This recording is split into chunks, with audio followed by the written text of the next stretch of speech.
एक सनकी राजा हर रोज सुबह अपनी रानी को खड़ी कर उसकी नथ में से 100 तीर निकालता और पूछता, है कोई इस धरती पर मेरे जैसा और कोई भी वीर मर्द? रानी बेचारी कहती कि नहीं महाराज, आप जैसा वीर पुरुष और कोई नहीं। समय बीता। एक बार रानी की माँ रानी से मिलने आई। जब उसने रानी की हालत देखी तो उसकी आंखों में पानी आ गया। बोली, बेटी ये कैसी हालत बना रखी है, बिल्कुल सूखी लकड़ी के समान हो गई हो। तुम्हें कोई बीमारी है, कोई दुख दे रहा है, या फिर तुम्हें समय से रोटी नहीं मिल रही? आखिर बात क्या है? अब रानी कैसे अपनी माँ को अपना दुख बताती कि राजा हर रोज सुबह उसे खड़ी कर उसकी नथ में से 100 तीर निकालता है। हर तीर में उसका कलेजा बाहर आने को हो जाता है। अगर वो जरा सी भी हिली या राजा जरा सा भी चुका तो प्राण गए। पर जब माँ ने बार बार दबाव देकर रानी से पूछा, तब रानी बोली, क्या बताऊं माँ, किसी चीज की कोई कमी नहीं, अन्न का भंडार भरा हुआ है, पीने को अच्छा पानी है। तो फिर बात क्या है बेटी? माँ ने इस बार जब रानी का हाथ पकड़ अत्यंत रुदन स्वर में पूछा तो रानी टूट गई और अपनी वेदना प्रकट करते हुए कहा, माँ, तुम्हारे जमाई राजा मेरी नाक की नथ में से 100 तीर निकालते हैं, जिससे मेरा हृदय थर थर कांपता है। मेरी तरफ आता हुआ हर तीर मुझे अपनी जिंदगी का आखिरी तीर प्रतीत होता है। यही बात मुझे हर समय अंदर ही अंदर खाए जाती है कि आज तेरा आखिरी दिन है, आज तेरा आखिरी दिन है। बस माँ, इसी चिंता के कारण कुछ भी खाना पीना मेरे हलक से नीचे नहीं उतरता। रानी की माँ ने हैरान होते हुए कहा, ये तुम क्या कह रही हो बेटी, ये कब हुआ? रानी बोली, माँ, ये मत पूछो कब हुआ, ये पूछो कब नहीं हुआ। राजा हर रोज सुबह मुझे खड़ी करके सबसे पहले मेरी नथ में से 100 तीर निकालते हैं, उसके बाद ही अपना दिन शुरू करते हैं। बोली, कुछ बोलते भी हैं? रानी बोली, हाँ माँ, कहते हैं। है इस धरती पर मेरे जैसा कोई और मर्द? रानी की माँ कुछ सोचते हुए बोली, बेटी चिंता मत कर, कल वो जब ऐसा पूछे तो कह देना, दुनिया में मर्द बहुत, घर नहीं तो बाहर बहुत, घर से बाहर निकलो शेर को स्वा शेर बहुत। इतना कह रानी की माँ अपनी बेटी से विदाई ले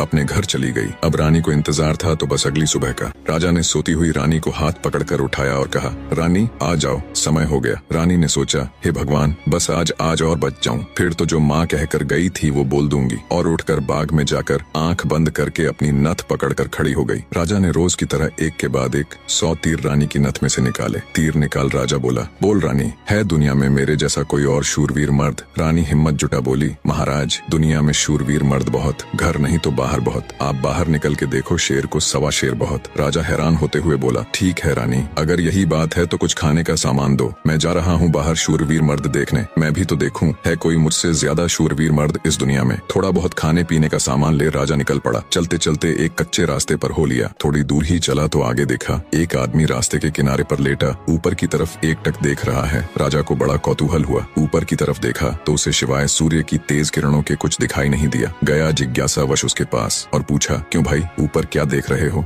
काणे आदमी ने कहा, इंद्र के अखाड़े में परियों का नाच हो रहा है, वो देख रहा हूँ। राजा ने एक बार फिर से ऊपर देखा पर उसे कुछ दिखाई न दिया तो उसका आश्चर्य बढ़ गया। काणे आदमी ने ऊपर